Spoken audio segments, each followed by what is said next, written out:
why you should delete or throw away your footage. So do you actually need to delete your footage? Take your hard drives, SD cards, throw them in the trash, get them out of here? No. What I actually mean is you need to condense your footage. You see, when you have a video that feels long, that has long shots, long pauses, dialogue that's unnecessary, dialogue that repeats itself, it makes the video longer. And though it's important to have longer watch time, especially now that's what everyone's looking for, is it could almost make the viewer feel less engaged and less interested in the final product. Something I watched recently was a documentary about the guy that sued Pepsi because he didn't get a fighter jet. And it was an interesting story, but it was a 4-part documentary series, almost each part being an hour long.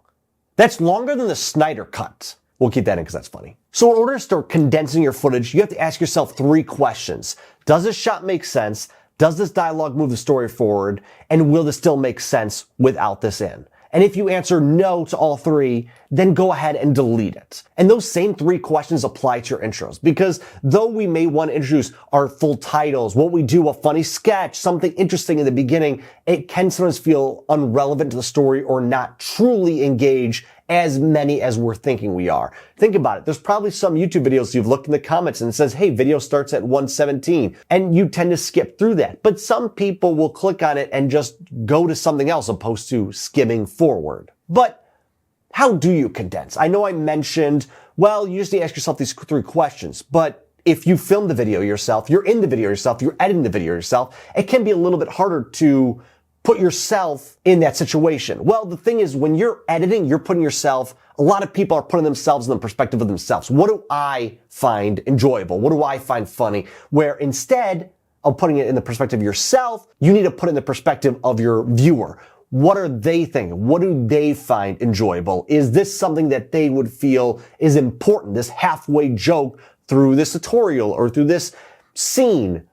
That's the big question you have to ask. But sometimes it's hard to put yourself in the perspective of the viewer. So here are some things that I've done that has helped me. So either I'll edit the video normally how I would. I wouldn't think too much about condensing unless there's long pauses, something I really believe is unnecessary, and I'll delete that. Afterwards then, I'll usually put an adjustment layer on it of how long the video is, how long the raw footage. That way then when I do my first cut, I'll be, oh yeah, I pulled out 2 minutes, and it feels like it's a game. It's like, oh, how much can I cut down?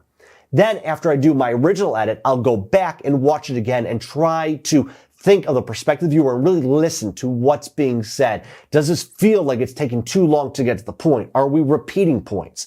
And then delete from there. And again, condense the footage and then pull the adjustment layer over going, hey, look at that. I cut another 45 seconds of this video. We're under 5 minutes. Heck yeah. But if you're still having some trouble, something you can do is just finish the video and then close it and come back in a day or 2. That way you're a little bit more removed from the actual project and it may be a little bit easier to put yourself in that perspective. And one of the last things I'll do is I'll send the video to my wife or my brother, because they're people that will give me their honest feedback on what they think of the project. They think, hey, you know what, the shots doesn't make sense. You repeat yourself a lot. This joke doesn't land. I would remove this. That way it gives you a better idea on what to cut. So you with that, you need to find somebody that you trust. It can't just be, oh, hey, someone that's going to look and go, wow, this video is so great. Your hair is immaculate. You are so talented. Because though it's nice to hear those things, they're not giving you honest, truly honest feedback. So those are some tips and tricks on how you can delete or condense your footage. You have any questions, comments, concerns, leave them down below, and we'll see you next time.